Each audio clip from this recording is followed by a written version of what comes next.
Chapter 1. Little Green Men. Is there intelligent life beyond Earth?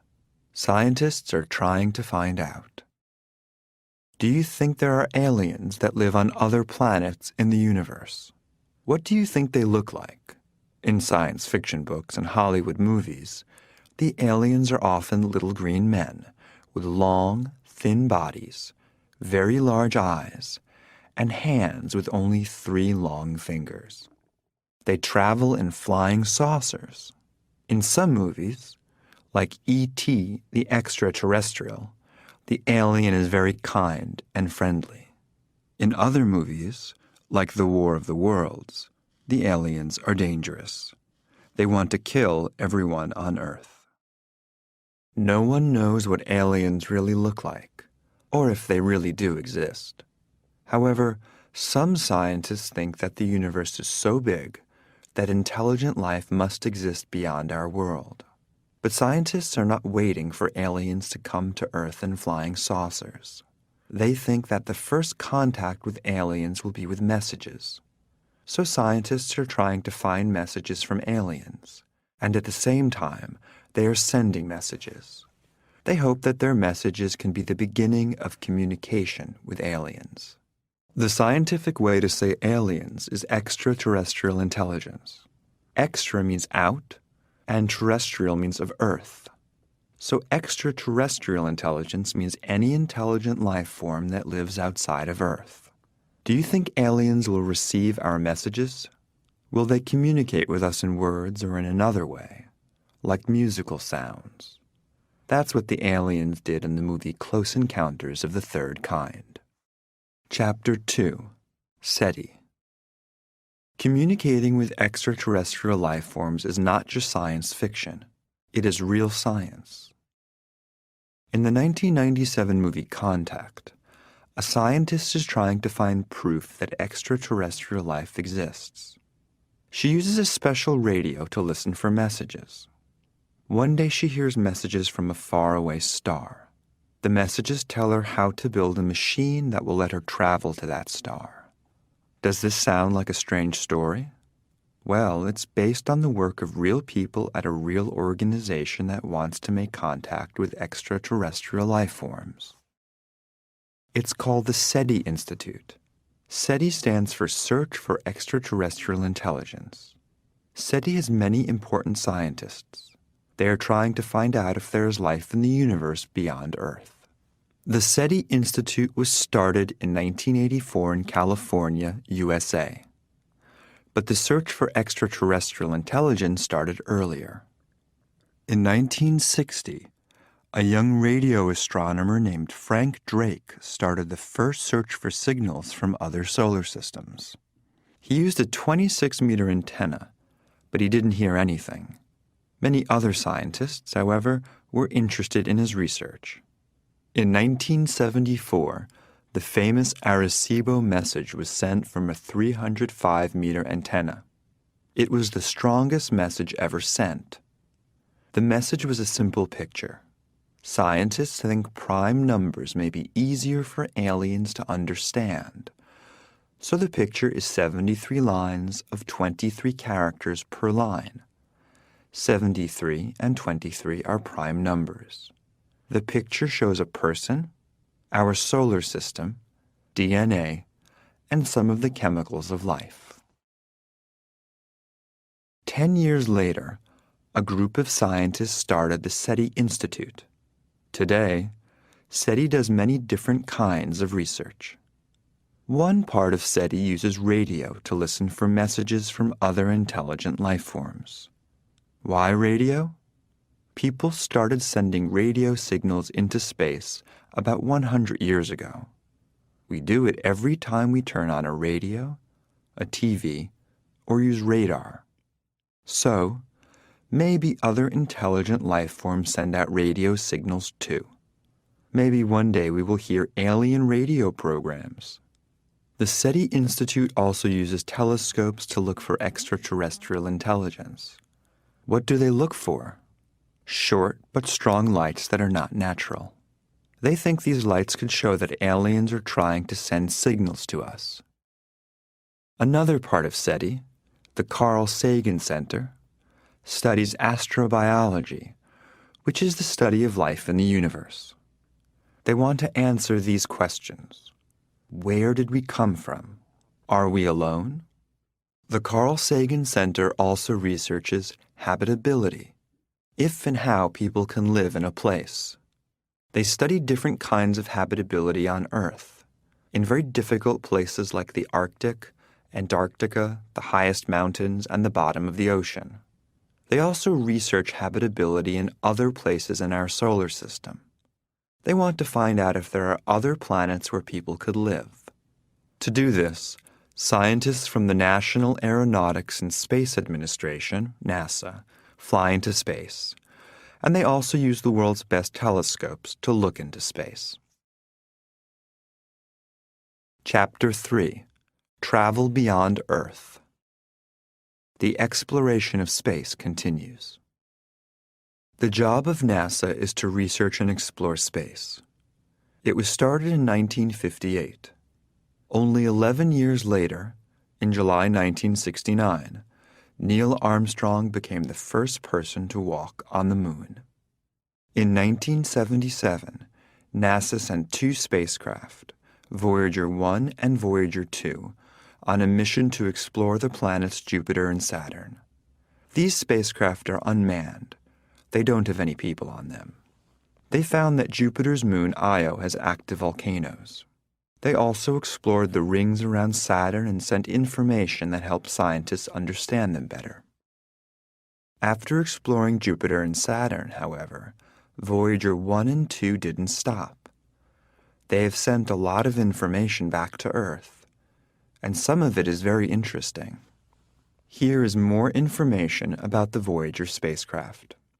In 1989, Voyager sent the first color pictures of the planet Neptune. In the beginning, the Voyager spacecraft were going to explore only 2 planets for 5 years, but they have already explored all the large outer planets of our solar system and 48 of their moons. In 1990, Voyager sent the last pictures of our solar system. In 1998, Voyager 1 became the farthest away man-made thing in space. As of 2014, the Voyager mission is in its 38th year. The spacecraft are now past Pluto and out of the heliosphere, the area around the Sun. They are still sending information back to NASA. But what about searching for and making contact with extraterrestrial intelligence? That is a part of the Voyager mission, too. Both Voyager spacecraft have the golden record. It is a greeting to any life forms that Voyager meets. The message is carried by a 305mm record made of the metals gold and copper. Scientists at NASA chose 115 pictures and many natural sounds, including bird songs, wind, and the sea. They put those things on the record to show what life on Earth is like. They also chose music from different countries and times and spoken greetings in 55 different languages. Of course, the United States isn't the only country to explore space and search for extraterrestrial life. Russian scientist Konstantin Tsiolkovsky researched building spacecraft as early as 1883. Research in Russia, and then the Soviet Union, continued, and in 1957, Sputnik 1 was the first satellite in space. The Soviet Union also had the world's first manned spaceflight. In April 1961, Yuri Gagarin, on the spacecraft Vostok, became the first man to travel in space around planet Earth. It took him 108 minutes. Today, Russia still has a space program. It is also one of the countries that work on the International Space Station. Maybe by working together we will find out if we are alone or if there is more intelligent life in the universe. Chapter 4. Is anyone home? How can you search for extraterrestrial intelligence while sitting at home? SETI wants the search for extraterrestrial intelligence to be open to everyone. So they found a way to help people join in. How? With a program called SETI at Home. Here's how it works. SETI usually uses large computers that study data from very big radio telescopes like the one in Arecibo. But these computers don't have enough power to study all the data that they get from the telescopes. They only study the strongest signals. To study all the signals they get, from the weakest to the strongest, they need a much more powerful and much more expensive computer. So that's where you come in. The SETI at Home project wants to borrow your computer when you aren't using it. How can they borrow your computer? They give you a screensaver. When you are not using your computer, the screensaver gets some data from SETI and puts it on your computer. Your computer then studies the data and sends the information back to SETI.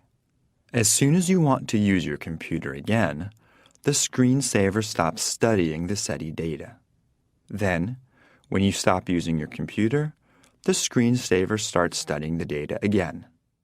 In this way, SETI at Home is made up of many small home computers, all studying different pieces of data at the same time. It's almost like having one very big computer. So with all the scientists, telescopes, radios, and computers, have we made contact with extraterrestrial intelligence? Or have they tried to make contact with us? Maybe. The WOW signal. Ohio State University, USA, August 15th, 1977. Astronomer Jerry Ehman is looking at some data from a radio telescope called the Big Ear. Ehman sees a group of numbers and letters that are completely different from anything scientists have seen before. Is it a signal from space? The signal is loud and it lasts for 72 seconds. Then it stops. Ehman writes, "Wow," next to these numbers and letters. Scientists looked and looked, but they could never find the same signal again. Was ET trying to call us? Or was it a wrong number? The Roswell aliens. Roswell, New Mexico, USA, July 8th, 1947. A flying saucer falls from the sky and crashes on a farm. Inside the spacecraft are some aliens. A newspaper tells the story, but later that day, the Army says it wasn't a flying saucer. It was a weather balloon, and there were no aliens. In 1978, Stanton T. Friedman, a scientist interested in flying saucers and aliens, talks to Jesse Marcel. In 1947, Marcel was a U.S. Army official at Roswell. He says there was an alien spacecraft and that the Army took the aliens to study them. Other people come forward and say that they saw aliens too, but the Army repeats its story. It was just a weather balloon. Some people think Roswell shows that aliens exist, but there is no proof. Chapter 5. What do you think? People have different ideas about alien contact.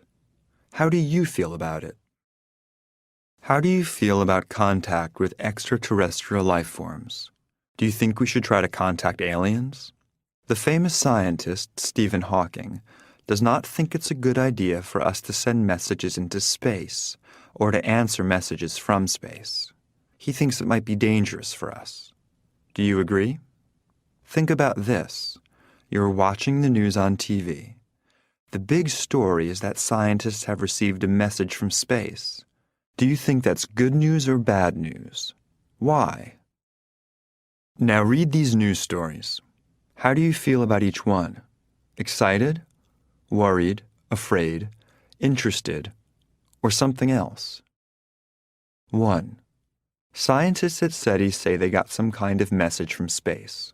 It might be an intelligent message, but it might just be electrical signals. They don't know and can't find out. They will have to wait and see if another message comes. 2. Scientists at SETI say they got a message from space. They are sure that it is from an intelligent life form, but they can't read it.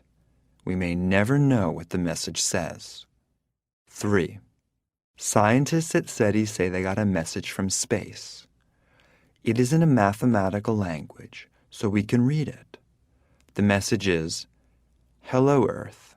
We are coming to your planet."